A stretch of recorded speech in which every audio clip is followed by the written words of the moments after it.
Welcome back to Scarlet and Maize. I'm Adam. I'm Zach. I actually have a tweet of the week kickoff. Okay. It's from @SwankyWolverine. This is by far the worst week of college football, but we do have college football this week, and we're finally here. Mm-hmm. I'm so excited. Really quick before we talk about actual football, Zach, do you have any thoughts on Harbaugh's self-imposed 3-game suspension? I think it's easy to think that it won't have an impact on the team just because it's a cupcake schedule those first 3 games. But I just think back to when Urban Meyer had a 3-game suspension. It ended up being one of Ohio State's worst seasons since 2012. And although Ohio State didn't lose any of those 3 games, it's hard not to think that maybe it was a setback on that team's progression throughout the season and why they lost a few games that year. Although, was Urban Meyer suspended only for game day, or was he supposed to be away from the program for 3 weeks? I should have checked that, but I ask only because Harbaugh is only suspended for the actual games. I think it was just the games, but I could be wrong. All right. I could be wrong. I'm not sure off the top of my head. I should have checked that. The only reason I can't say I couldn't care less is I'm kind of glad that they got it. They're getting it out of the way against East Carolina, UNLV, and Bowling Green because they play Texas in their second game next year. Yeah. But the only people who side with the NCAA on this, by the way, are the only people who think Harbaugh and Michigan actually did something egregious. At least just judging by who has said it to me personally, are the same people who blame the tunnel for starting an assault on 2 Michigan players. I can't even say all MSU fans, because the ones who I know who don't think the victims were asking for it by existing or skipping think the NCAA is hilariously yet predictably on brand jackasses again in this situation. So 99% of people, 100% of rational people think the NCAA is a joke, so I don't care. But LSU got caught paying $180,000 to a recruit under Les Miles. The punishment was a bowl ban for a year. They went 5-5, and then they didn't qualify for a bowl, obviously. A $5,000 fine in this billion-dollar industry, and then the loss of a few scholarships 2 years down the line. Just a reminder, Michigan was accused of how many level 1 violations? Do you remember? I have no idea. 1. So they were accused of 1 level 1 violation, which was Harbaugh misleading the NCAA, whatever. Tennessee was penalized for 18 level 1, over 200 total. Their most meaningful penalties are 5-year probation and then 2 fewer scholarships per year. It says at least 2 per year until they reach 24 total. So it can go 12 years with 2 fewer scholarships. Who cares? That doesn't impact anything. Yeah. The NCAA also said that the penalties were lighter for Tennessee because of how cooperative they were. But obviously they don't mention the fact that Tennessee just wanted to fire Jeremy Pruitt with cause.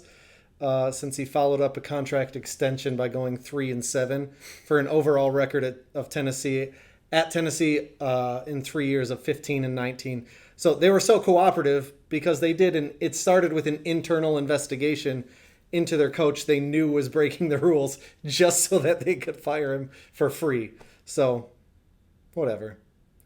I'm glad it'll hopefully be over with.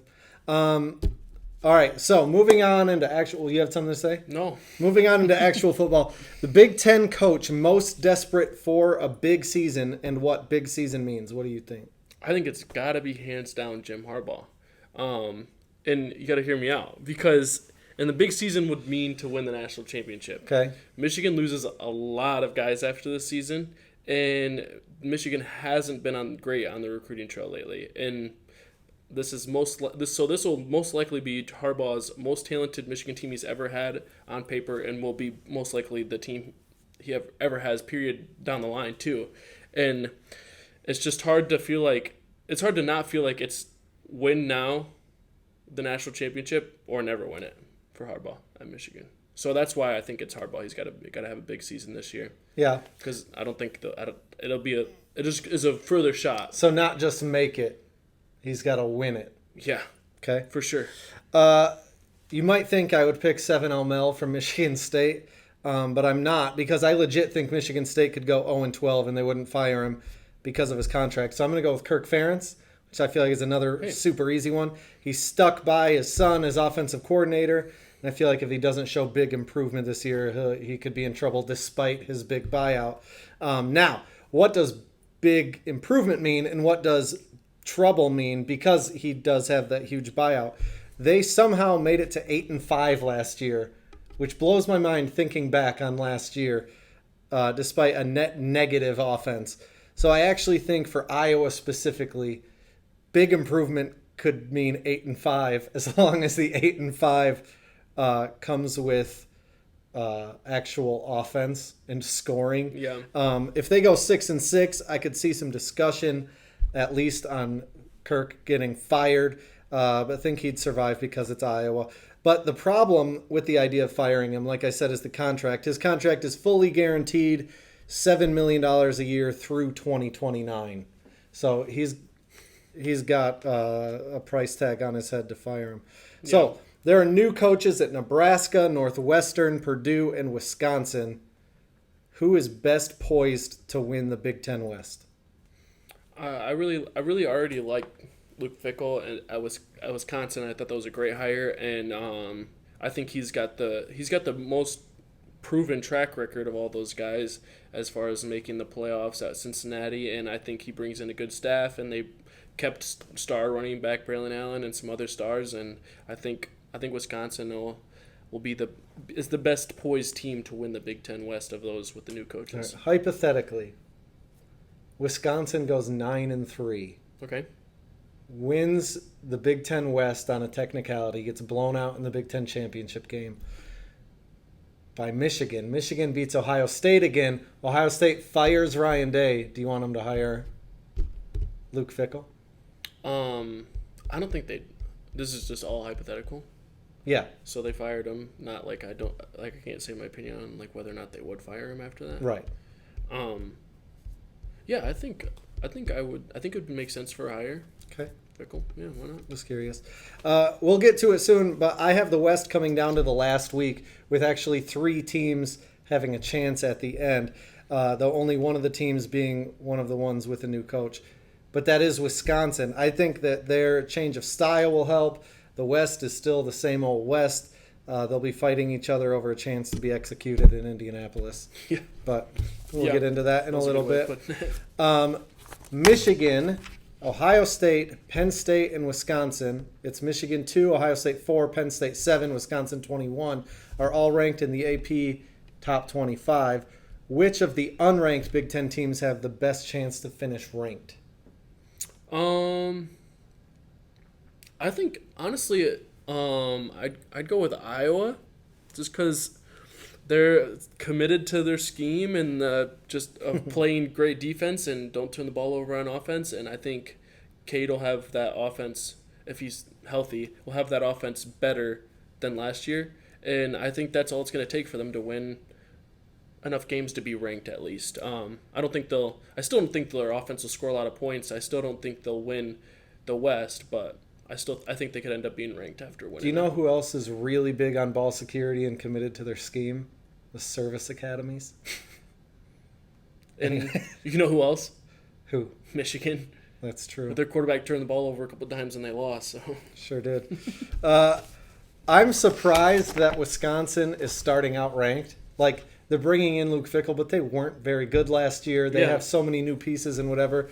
So I wish I could have picked them, but I actually think Maryland, who returns Talia for his Stetson Bennett year and has a pretty easy schedule. They play Virginia in week 3. Virginia was 3-7 last year, but they have Illinois, Northwestern, and Nebraska as their crossover teams. That's pretty good. So I'm going Maryland. What are your thoughts on Penn State 7th, Wisconsin 21st as their starting spots? I think they're fair. I think Penn State they're set up really nice with a talented team with a really good defense and a really good run game and a young quarterback that's expected to do well. I think 7 makes sense for them. I think they could surprise some people this year. And Wisconsin, I don't know. Preseason rankings are just dumb in my opinion. Yeah. But I don't have any beef with them being ranked. But I'd been fine if they weren't ranked. Yeah, I think Wisconsin is interesting. I think they'll rise up in large part due to their schedule, which we can get into. But Being in the Big Ten West, also, I also think Penn State might be just about right at 7. Yeah. But if I had to say they're too high or too low, I would say they're a little too high. I also think it'll be another 10-2 year. It's funny how Drew Aller is supposed to be the answer for Penn State right after Penn State loses their all-time passing leader. Yeah. He threw 4 touchdowns last year, 2 against Indiana, 2 against Ohio. I checked, it was like 4 or 5 of the games that he played in, his completion percentage was exactly 50%. Like, it's not like he's going out there looking like Noah Kim, am I right? Like, yeah. Whatever.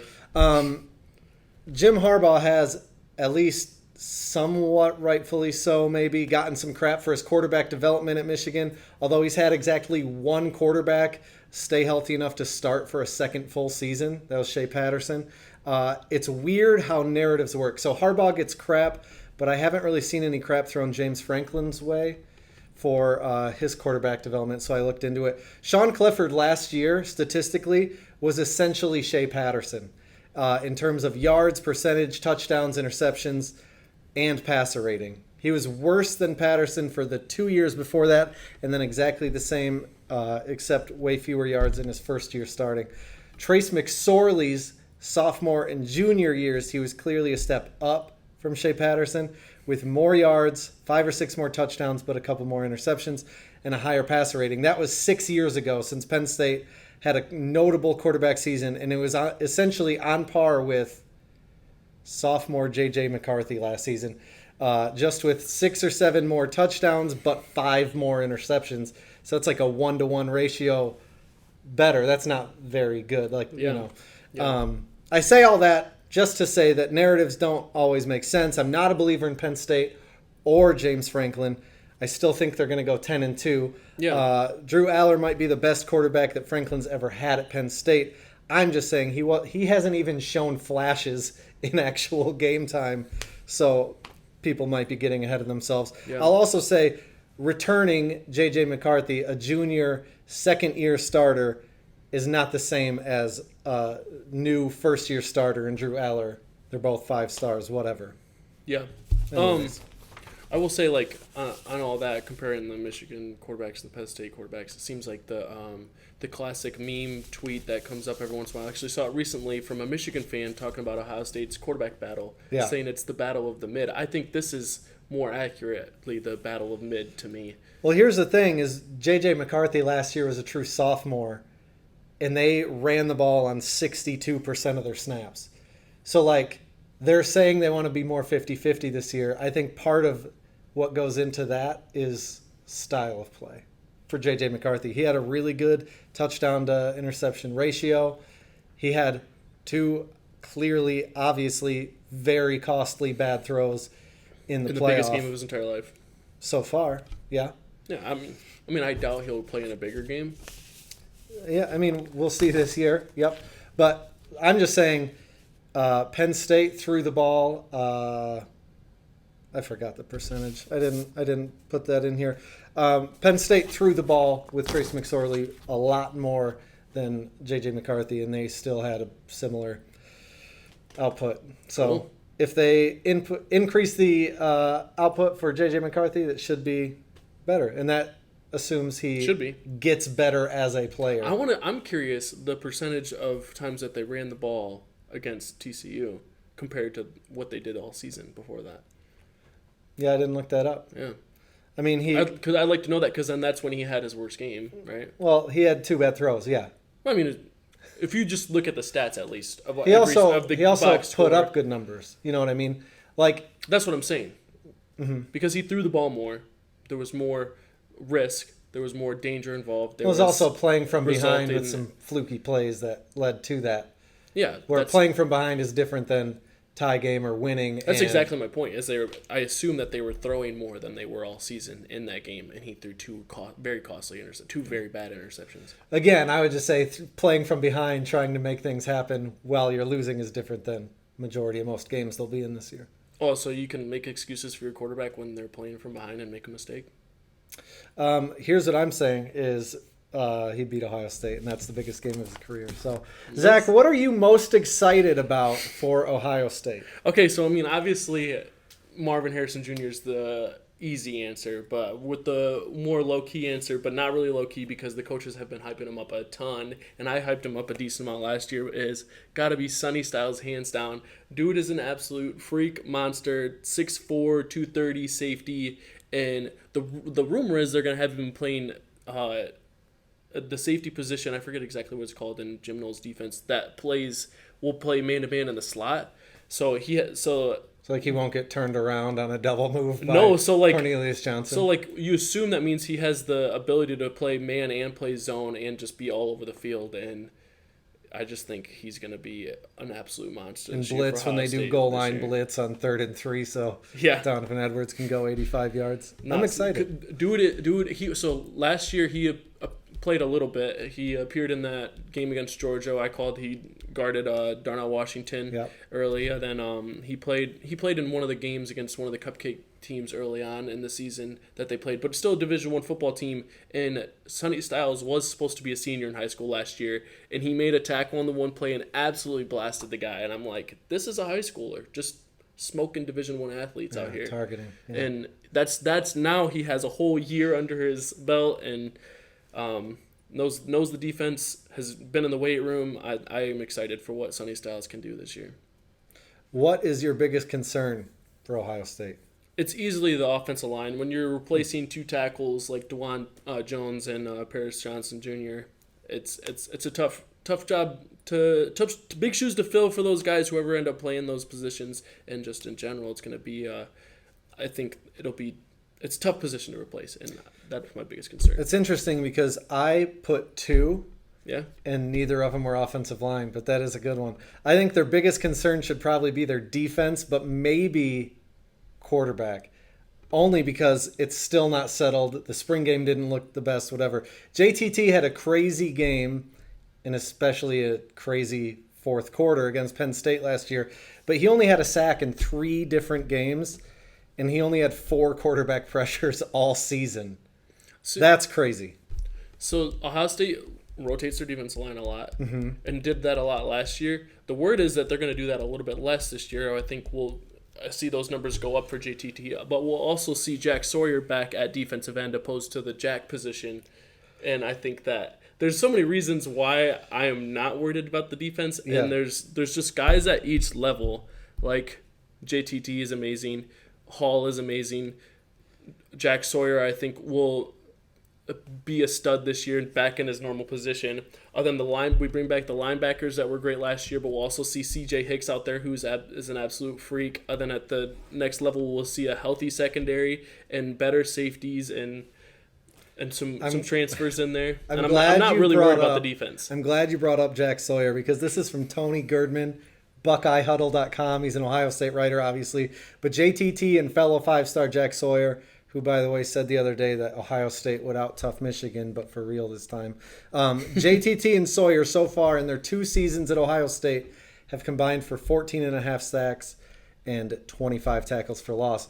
Nick Bosa, not Joey, Nick Bosa produced 13 sacks and 23.5 tackles for loss by himself in his first 2 years. So this is 4 years, essentially, 4 seasons combined. They had 14.5 sacks, 25 tackles for loss, while Nick Bosa in 2 years basically equaled them. Yeah, but so year 1 they were there. They had a terrible defense coordinator. The defense all around was a mess, was terrible, looked bad every week. There wasn't much signs of anything. And then the next year they gave up more points to Michigan. Then the next year the defense was markedly improved overall, and they saw some stats there. They also saw the field more there, and that's I'm sure where they got more of their sacks and pressures. But Jack Sawyer also wasn't playing defensive end last year, so okay. Just for the record, the quote from Jack Sawyer is, We're just more physical. We don't plan on getting bullied. We plan on being the bullies. They won't be breaking off any big runs this year. Yeah. So they were okay with it last year, but then this year they're putting their foot down. No, I think because 2 years ago when they got run all over by Hassan Haskins, they go, "Oh, that's fine. We won't let it happen, but it might happen." And then since it happened again, they're gonna go, "Okay, but this time for real." But isn't that what Michigan did when Ohio State was passing the ball all over them year after year? When Michigan after was really year? bad? Yeah. Yeah. So, Yeah. but I'm not worried about it. Okay. By the way, Cool. Last year, after the year before, they ran all over Ohio State. for the record, by the way, after Ryan Day said they'd hang 100 on Michigan a few years ago. Okay, wait. But don't forget the asterisk in there where Michigan chickened out of that game. Where they Now haven't move on. beaten Michigan since Michigan chickened that out of quote. that game Yeah. that they were supposed to play. Move on. So he said they'd hang 100 a few years ago, and then the next time they played, lost 42-27. He said before the game last season, this is a quote. So remember, keep in mind Jack Sawyer's quote about this time we're serious. Last year, before the game, Ryan Day said, "You're shaped by how you play in this game, and we have scars. It motivated us all offseason. We've worked very hard to get to this moment right here. Now it's time to go prepare the best we can, and that's what we're going to focus on, physically, mentally, and emotionally, to go play the hardest game we've ever played. We'll find out where we are on Saturday." And where they were was following up a 42-27 loss with a 45-23 loss that should have been 52-23 if it not for a pity whistle during a strip sack of C.J. Stroud late in the fourth. So, like, what did you want Ryan Day or Jack Sawyer to say? Oh, yeah, we're just... Sometimes we're it's not about pushovers. what you say, We're it's about what pushovers. you do, Zach. We're pushovers, and Michigan's just going to push us around this year. I mean, maybe some honesty would help. You know? So what am I most excited for? I just think people read into what coaches and players say in press conferences too much. What like, was the oh, question? we're going to hang 100. What was the question? That wasn't in a press conference. It was a quote that got leaked that who knows if he even really said it. and we honestly know, we can agree on this, Adam. If Ohio State played Michigan in 2020, there was a chance they were going to put 100 points on that team. Prove it. Disagree. Yeah, that's all you have to say. Prove it. Yep. But all you have to say is I can't prove it. yeah, you could deny it. If they canceled last year, you would say, yeah, no chance Ohio State scores 100 on them. No? Because there wasn't a chance Michigan would have scored, or Ohio State would have scored 100. Exactly. That's my point. So you're saying there was a chance that in 2020 Ohio State would have had a chance to score 100 No, points I'm on saying Michigan. there wasn't a chance last year or 2 years ago, 3 years ago. That's what I'm saying. Okay. What am I most excited about for Michigan? They have 14 returning starters, including 2 explosive running backs, obviously. J.J. McCarthy entering his second year as a starter. As I said, just the second quarterback in the Harbaugh era, which is crazy. As long as he stays healthy, to be a second-year starter. Cornelius Johnson and Roman Wilson back at receiver with Colston Loveland and A.J. Barner at tight end. Potential 9-deep offensive line. And that's just exciting to me. My biggest concern this season is, frankly, my only real concern is J.J. McCarthy's health. The backup is either Jack Tuttle from Indiana or Davis Warren, former walk-on, who I actually like a lot, but I don't know if he'd be ready to step in during real games. Maybe Alex Orji. The good news is it seems like most of their schedule is as soft as their out-of-conference schedule until Week 11 when they play at Penn State, but it's a noon game. It's not a night game at Penn State.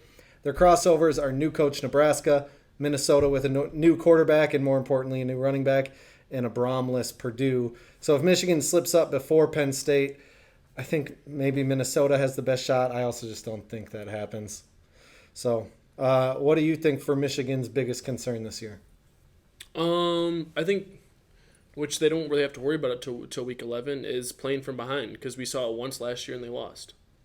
They played from behind against Illinois. Well, that doesn't count. Why? Because Illinois doesn't have an offense. Well, that's true. Well, rapid fire turd pile picks. We have a whopping 2 of them. Thursday night, August 31st, Nebraska at Minnesota. Minnesota's favored by 7. I have Minnesota. Who do you got? I actually, I've got Nebraska winning. I think Matt Rule goes in and gets upset his first game. What does PJ Fleck have to do this year to get fired? Or did he just get a big extension? I don't know. I'm not sure. Yeah. I don't really like PJ Fleck is just like he's just another goofball in the Big Ten to me. Yeah. Yeah, I mean, remember when he was like the hot name coaching and people didn't think he'd stay at Minnesota because he'd be off to bigger and better things? And... Well, I think part of the issue was he took the job in Minnesota. Like, That could be. Like, how often is Minnesota going to be it? Like, they are in the Big Ten West. However, name one time that Minnesota has been a stepping stool for a coach. I don't know. Yeah. Probably goes back a ways. Yeah. I thought you were going to gotta go say way it was back. like competitive, and I was trying to think of. Well, it's probably the They last had time that they were a Marion stepping Barber stool. at running back. Yeah. Like, that was a while ago. Central Michigan at Michigan State. Michigan State's favored by 14. That's on Friday, September 1st. I love that these two games are like the JV games for real. How they're a day or two before Yeah. the other games. That's just great. I have Michigan State. Yeah, I got Michigan State as well. I mean, if they lose to Central Michigan, they've got some issues. Sure do. Some big issues. Sure do. I did hear that Central Michigan has a good defense returning. And Yeah. Michigan State has maybe a quarterback, maybe two quarterbacks still fighting it out during the game. Yeah. So we each predicted each Big Ten team's regular season results and record. Here's what I'm proposing, Zach. We didn't talk about this ahead of time. We go through Big Ten West 7 through 1 really quickly. We can ask questions of each other if we want, and then we do it in the Varsity League, the Big Ten East, and then we'll move on from there. Yeah? Okay. Yeah. Number 7 in the Big Ten West, Northwestern. I have Purdue. Oh my gosh. I have them both. I actually have. I'll tell you. I have Yeah. Northwestern 6. I have them both going 1-8 in conference, but I have Northwestern beating Purdue. Like, that's the only difference. I have Northwestern 2-10, 0-9. Yeah. But Purdue 3-9, 2-7. Yeah. I have Right them above them. both 2-10, both 1-8. Man alive. Yeah. Number 5, Number Nebraska. 5, I have Illinois. I think boy. I think they take a step back this year. Do you have Nebraska next? I do not. Dang. See, I was hoping we did, so it was flipped again. I have Nebraska 5-7, 4-5. Illinois 5-7, 4-5, but Illinois beating Nebraska. That's why they're ahead of them. Gotcha. Who do you have fourth? I have Minnesota fourth, going Minnesota. 6-6. They have a really tough schedule. They play at North Carolina. They play Michigan and Ohio State in their cross division games, and I'm not really confident in PJ Fleck. I don't know. He can go roll the boat somewhere else. I do have them in the mix late in the year. They play Wisconsin their last game, and we'll get to it. But I have Minnesota finishing 6-3 in the Big Ten, Wisconsin 7-2. Yeah. So if they lose that game, or if Minnesota wins that game, they could be off to slaughter an Indy. Number 3, I have Iowa. I also have Iowa at 8-4. I am getting nervous about Cade McNamara being hurt, but Yeah. we'll see. I have them 8-4, 6-3, but Minnesota beating them as the tiebreaker. I have them 5-4 in conference. And then who did you have number 2? I have Nebraska number 2, Jeez also going Louise. 5-4 in conference. So it's like there's a crowd between from 2 to 5, and Nebraska just happened to be tied with Iowa for second. So that beat them means- head to head on my predictions in 8-4 and 5-4. That means we both got your boy Luke Fickle. I have him going 10-2. What do you have him? 10-2, 7-2? 7-2. Goodness gracious. Yeah, But but I have them losing to Minnesota, we'll see. Who else do you have him losing to? Ohio State. Oh, yeah. I have him losing to Purdue, one of Purdue's only wins. Purdue and Ohio State. Just because Braum is gone, but Purdue's been weird for a bit. Maybe they'll pull something out. They got the defensive coordinator from Illinois. Yeah, Maybe they can stifle Luke Fickle a little bit. maybe.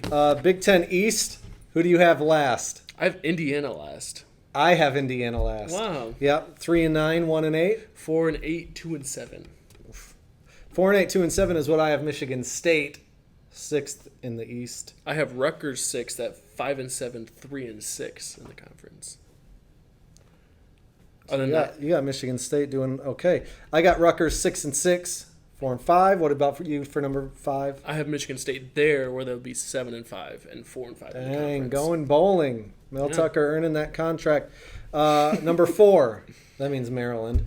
Yeah, Maryland. Yeah. yeah.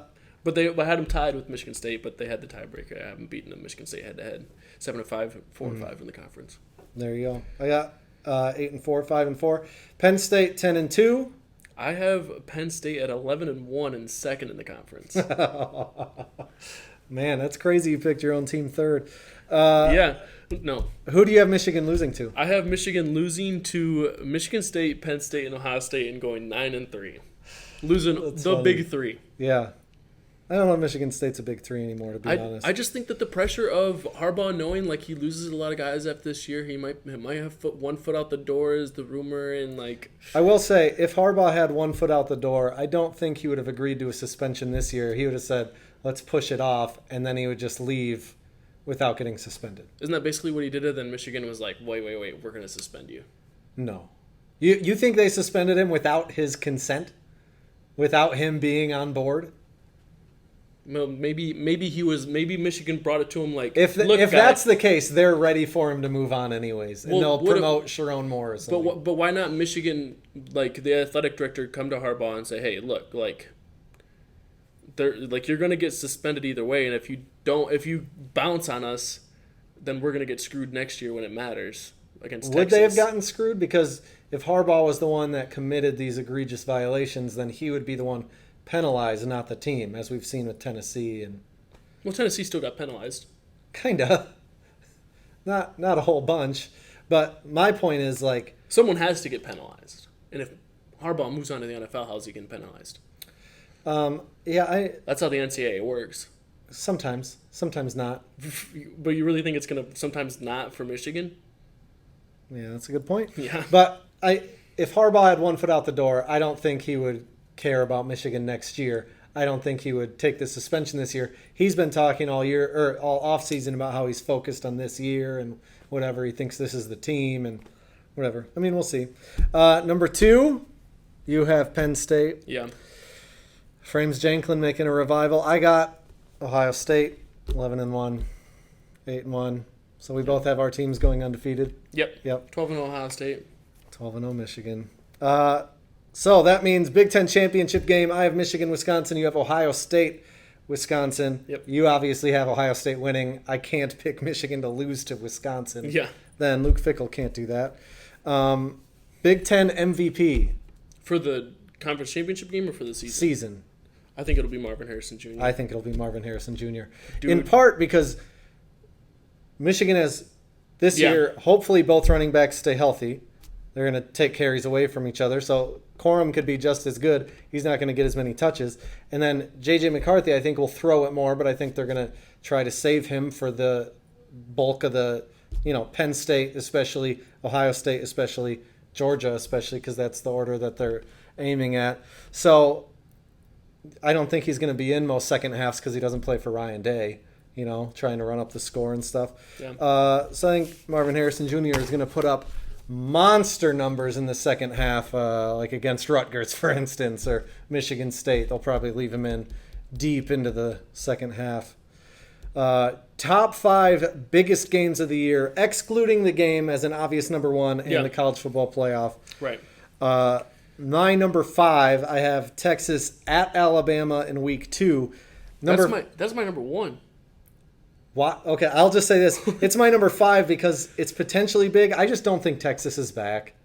They're back every year, like Notre Dame is back every year, like Michigan was back every year under Rich Rod and Hoke. They would beat Notre Dame, and whoever would win that game would vault up in the rankings. I think it's a similar we want Texas to be good. And so I think they're overrated again. So I think they bring back a lot of guys. They obviously bring back Quinn. Texas was in position to beat Alabama last year. They lost to Alabama by 1. It was at Texas last year. Yeah, but they lost to them at the last second. Yep. By 1 point in a game where Quinn Ewers got hurt in the first quarter and was like, he was like 12 of 14 for like 150 yards, and now there's more film on Quinn Ewers for Nick Saban. I don't know. I think Quinn Ewers was the highest rated quarterback since Vince Young for a reason, and I think he goes into Tuscaloosa and gets the upset. And I think that'd Texas be great. I'd love for Alabama to be dead. I think Texas at Alabama will be the biggest game of the season. Dang, that would be sweet. Who do you have at number 5? Number 5, I have Florida State against LSU. I just think they're both teams that they were both teams that were good last year and finished the season really well, and so people are really high on them going into this next year. So it'll be interesting to see which one of them will come off with the early season big win. That one almost made my list, but if Florida State wins, their only real other chance to lose is week 4, barring like a massive upset. Week 4 is when they play Clemson. Yeah. I believe at Clemson. I don't remember, but and that's if Clemson wins. Their only other real chance to lose probably is Week 10 against Notre Dame. Yeah. Lots of easy schedules going on, but Yeah, coming from you. I'm saying Michigan gets a lot of crap. Maybe we should give other teams crap too, like Alabama Week 12 hosting Chattanooga or LSU Week 12 hosting Georgia State. But whatever. But at least they play teams like Florida State and Texas. Yeah, 2 mid teams. You're right. That's good. Number 4, I have Utah at USC Week 8. I'm just saying I would rather see a team play an at least mid team and a cupcake team than play a trash team in there. But Michigan's playing trash, and trash. Yeah, I'm with you there. Michigan also plays an extra conference game. I think this is the first time in like 8 years that Georgia and Alabama are playing in the regular season or something. Or maybe that was They're not. I don't think they're playing the regular season. Even better. They're not. They right? never. Are they on your I list? don't know. They'd be on your list if they were. I'm like they're not. Yeah, I that's didn't a put good them point. on my list. That's a good point. But, they never play each other. yeah. Honestly, it's got to be intentional. But I mean, I don't know because I don't know if it's intentional though. At the same time, because Georgia wasn't that good until the last couple of years. Mm-hmm. Like they were kind of like Penn State until the last couple of years. They competed in the conference but couldn't really ever get over the hump. The SEC has 8 conference games. The Big Ten has 9. Yeah, I do think it's a little ridiculous. I think they should play 9. I don't really care. I think this whole setup is garbage that we're in right now, and we get into that in a little bit. Yeah. Whatever. I'm fine with Michigan's schedule. I wish that it was better. I also I don't feel crap. It's no, I know. I just don't feel other teams' pain because they've had similar schedules before. But can Caleb Williams overcome his Mormon demons? Utah at USC Week 8 is my number 4. Oh yeah, that is huge if he does win that game. I didn't include that one on my list just because I don't think Utah's that good, but I do think that is a important piece of USC's season. Is I think a big part of that is style of play. Even Utah is kind of a Big Ten looking team. Yeah, and USC lost twice. Who do you have at number 4? I have Michigan at Penn State number 4. That's a big one. I'm actually going to switch it up right now. Now that I'm looking at it, I'm going to move Michigan at Penn State up to 3, and I put Georgia at Tennessee up higher. I'm going to put that 4th because it's a big game, and I think it's intriguing. Like, Tennessee's supposed to be really good again. Joe Milton's getting all this hype. Georgia's coming off back-to-back national championships. Like, there's not a more team on the rise the last couple of years than Tennessee. Than Georgia is Georgia. Joe Milton is getting a lot of hype. Do you remember when the hype started? Yeah. The COVID year at Michigan? Yeah, Cam Newton. He was very clearly just a butt quarterback, at least at the time. Yeah. He did have one good game last year, so that's good for him. Maybe he'll be good. I don't even have it in my honorable mention because I don't think Tennessee's going to be good. He really surprised me. I did not think that they would have a chance without I thought with Clemson Hendon Hooker. Without Hendon Hooker, I didn't think Tennessee had a chance against Clemson, especially with Clemson finally committing to Cade Klubnik at one point last year or whatever. But I thought that they had their offensive stuff figured out, especially since Tennessee's defense wasn't really that great last year. I thought Clemson would blow them out of the water, especially since Clemson had a solid defense. But then Joe Milton just destroyed them. Yeah. Yeah. Number 3, I have Ohio State at Notre Dame. Basically the same as Texas, Alabama. I don't think Notre Dame is back. We all want Notre Dame to be back. Not we all, but a lot of people want Notre Dame to be back. You put that in your top 5, but didn't put Texas and Bama? That is correct. Interesting. Well, Texas and Bama was 5. Oh, right. Yeah. I didn't put Tennessee right. and whoever. But this will tell us about both teams. Like, there are question marks, at least externally, about Ohio State's quarterback situation.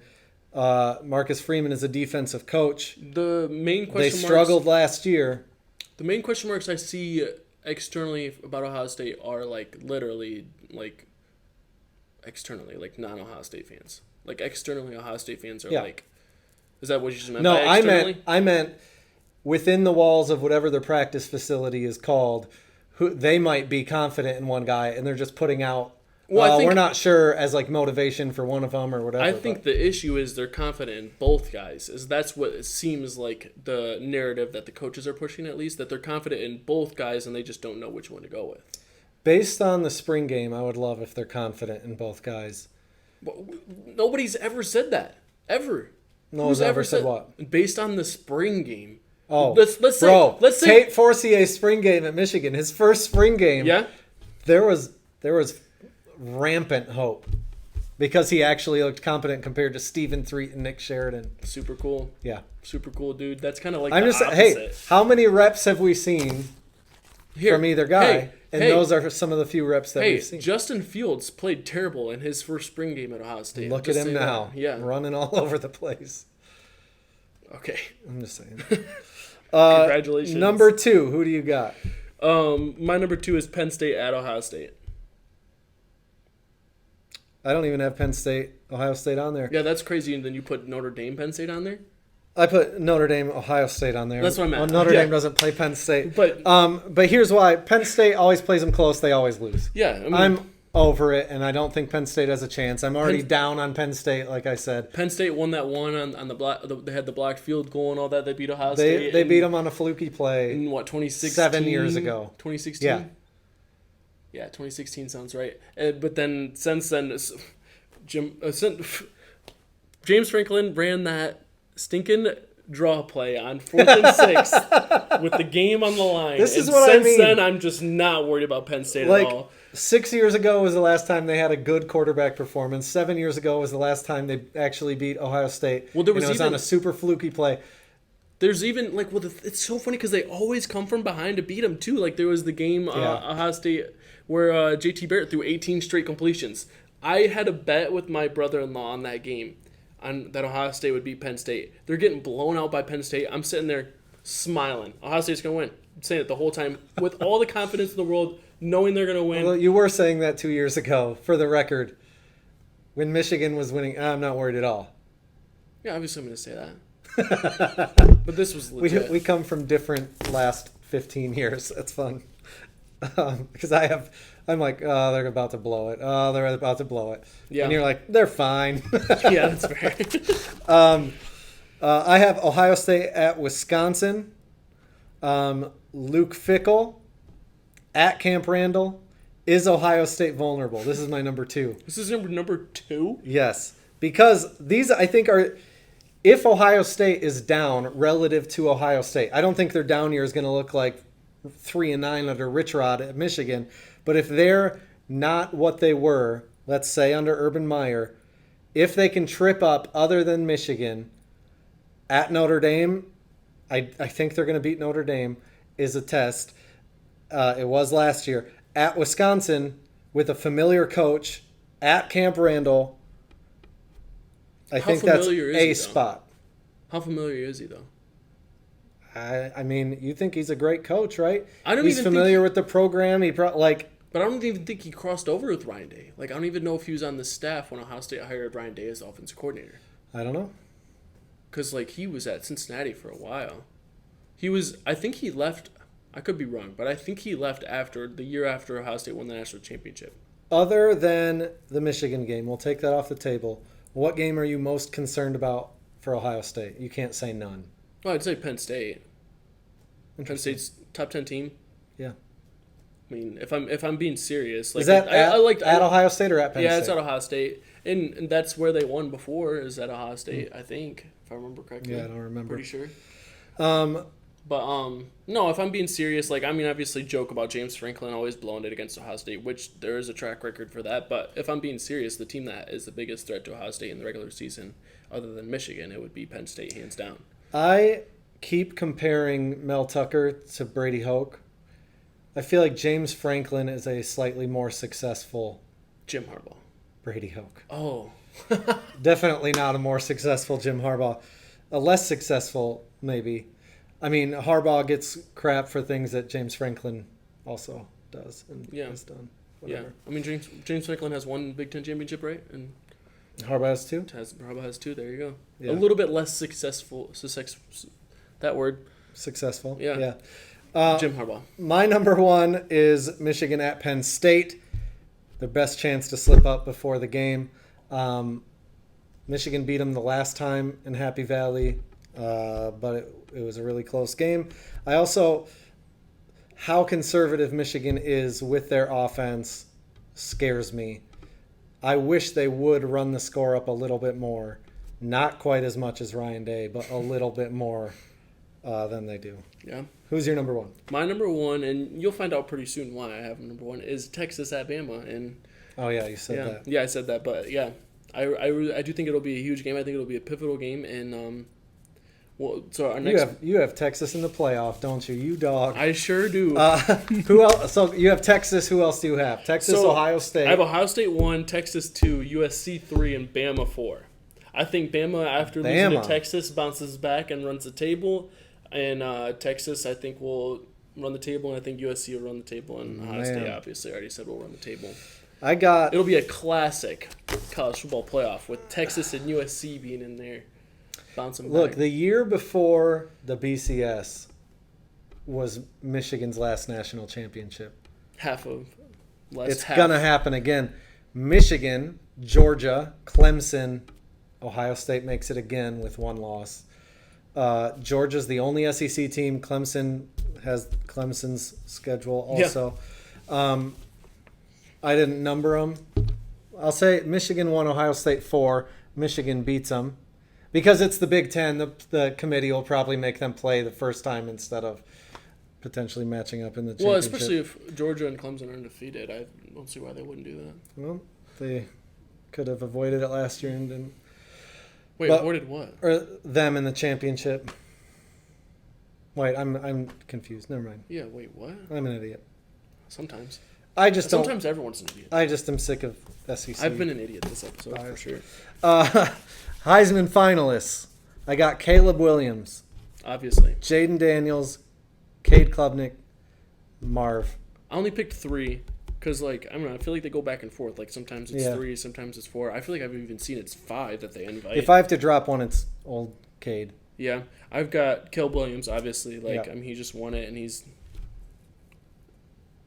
supposed to be this generational quarterback. I think he'll get back there. And then I have Marv making it, and I have... And then whoever the Ohio State quarterback is. Yep, no. No, I actually like Quinn Ewers to be invited to... Former Ohio... I was kind of right. Yeah, I mean, I actually, after Texas runs the table, I don't see there's a way that he doesn't get invited to the... Dang. Do you think he wins it? Yeah, I think he does. I got Caleb Williams repeating. Quinn's the guy. I think he's a very talented quarterback. I mean, Marvin Harrison Jr. has to play a few good defenses during the season, but Jane Daniels gets to play actual Jim Knowles defenses all year, and then Caleb Williams basically gets to play Jim Knowles defenses all year. So I think that's a big part of it. I don't think Caleb Williams is bad. It's just... not everyone gets to play bad defenses all year. Yeah, except Utah, which he lost twice last year. I would just pick Caleb Williams just to win it again, but it does seem like too much of a gimme. And it's rare that people repeat. Well, it's rare enough that only one person has done it, and it was a Buckeye. So I would love to never see anyone else. And he was a running back who isn't even running backs can't win it anymore. Yeah. Unless last year Blake Corum stayed healthy. Yeah. So part of the reason I didn't pick Caleb is because. I just don't want him to win it back-to-back. That's fair. Won't argue with that. So USC, UCLA, Washington, and Oregon are joining the Big Ten next year. My only thoughts are that I honestly don't think I like it, but it's also not the first move of expansion, and it won't be the last. Yeah. I was fine with Nebraska joining. I was mad about Maryland and Rutgers joining. Yeah. Really, college football has been shifting and expanding basically since it started, so whatever. I won't complain about it because it's going to keep happening, and I'm going to keep consuming it just like I do probably. So, yeah. What do you think? It's weird. I think it doesn't make sense for any other sports, especially basketball when you're playing multiple times a week. What about volleyball? Yeah. These swimming. Sports, how's that even going to work? I don't know. But I do think it's weird, but I think I like it for football a lot. I think it'll be cool. I just wish, we talk about schedule balance and stuff. We talked right now about how the Big Ten has 9 conference games, the SEC has 8. I feel like this creates even more imbalance from Power 5 conference to Power 5 conference. I wish I don't know. I don't know what I wish. It's just, I think the Big Ten this year is better than the SEC, and I think, I think next year this is going to further that gap. Yeah. Well, I think this. I mean, so this all kind of happened. Partly the TV deals, partly with the SEC adding Texas and Oklahoma. I'd say mainly the TV deals, mainly the money Yeah. is driving all of it, which is frustrating. But Right. I'm also not seeing any of the money. Yeah. If they paid me a bunch of money, I'd be 100% fine with this. So Yeah. whatever. But no, I think it. I mean, with the 12-team playoff coming up, I don't think it really matters how tough your conference is. Like, I mean, it matters. I don't think it matters if you lose. Like, if say Tell that to Notre Dame. Michigan goes through their season and they lose to USC and they lose to Ohio State, there's still a good chance they make a 12-team playoff. Yeah. However, the ACC, I feel like it's the Big Ten, the SEC, and then the ACC is like... The ACC champ will get in, but then other than that, it's going to be kind of like maybe 5 SEC maybe they'll teams, get another guy in. maybe 3 Big Ten. It's Yeah, I do think it'll look a lot like that. I think it'll be. I think half the playoff will end up being. I mean, I wouldn't be surprised if 6 of the teams of the 12 are all SEC and Big Ten combined. So I thought you were just going to say SEC. No, But, I mean, that wouldn't surprise me. And we've talked about it before. We don't have to go all into it. I don't like how it diminishes some of the games or most of the games early in the year, during the year, whatever, because you just have to be good enough instead of the best. Because once you play a game, anything can happen. So, whatever. Things no one is talking about. Do you have one?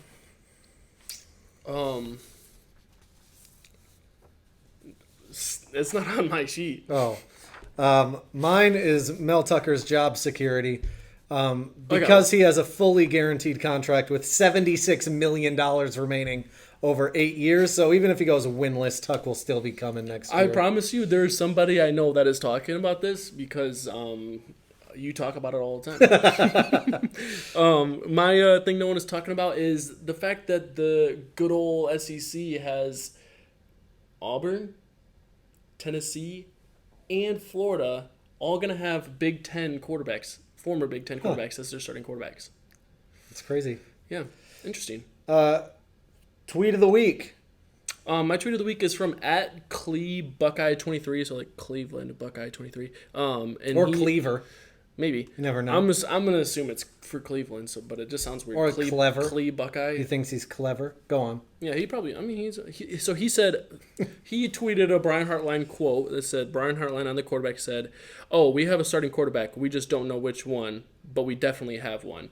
Then he went on to say, "This is exactly how I feel about the quarterbacks. Whoever wins the battle is going to be really good," and that's exactly how I feel. So they're not really good right now. He thinks they're going to be really good. No, he feels like they're going to be really good when they play. When later we see in them, the year. like in a week, in a couple of days, that I will they're going say, to be really good. And I mean this genuinely, either of them could be really great. I do think you could play quarterback against most of the most of the teams on the schedule. Well, and they'd be like, will Zach Cugini win the Heisman? That is a factor of why I think they'll be really good. Yeah. But yeah, I keep seeing all these fans of not Ohio State like, oh, Ohio State hasn't named their quarterback yet. Oh, Ohio State, they haven't named their quarterback yet. Oh, that means that their quarterback is trash. I think it's because they went from obvious successor to obvious successor to obvious successor to obvious successor. Have they? When's the last time there was a question about who was going to start this late into the season? This late? Mm-hmm. So they named into the off season, I should say. They named CJ Stroud the Monday 2 weeks before the game. So it would have been this past Monday they would have named CJ Stroud the quarterback over Kyle McCord. So that went pretty late. They named I don't know. Joe Burrow didn't really compete Dwayne Haskins that late into the season because he got hurt, but it was a really big deal of a quarterback battle. But that's the thing, though, is like you look back at who was the guy that they were battling against. I mean, the only quarterback that started that didn't really have a battle was Fields. And other than that, Braxton Miller didn't have a battle, but that even J.T. Barrett, after leading the team to 11-1, and then Cardale Jones winning the national championship, there was a quarterback battle that went all the way into the season. So here's my point: is the quarterback battles there look completely different than the quarterback battles, let's say, Michigan has had. That's what I'm saying. So, but like Yeah. Ohio State's still recruiting at the same level that they have since in that time frame. So I don't think there's any reason to think that either of these guys, whether it's Brown or it's McCord, I don't think there's any reason to think either of them will be bad. Or even if one of them wins the starting job and then gets hurt, there's no reason to think the backup will even be bad. I don't think it's a question as much of if one of them will be bad or both of them will be bad. It's will they be a step down from where they've been the last 10 years, 15 years. But whatever. My tweet of the week is from Josh Ogdahl. It says, I think one of the more objectively funny things that could happen this season is Navy beating Notre Dame on Saturday and then Notre Dame turning around and beating Ohio State. Please, God, make this happen. This would be so good. And then Ohio State win the national championship. That wouldn't be worth it. Don't let that happen. But I anyways. will say, the last time Ohio State won the national championship, they lost their big non-conference game. That's true. That is true. They also didn't lose to Penn State and Michigan, which is going to happen this year. Yeah. Probably. I mean, I obviously didn't predict them to do that. Yeah. Until next week when we preview each team's first game of varsity games. We'll see you next time. Yeah. Go Blue. Go Buckeyes.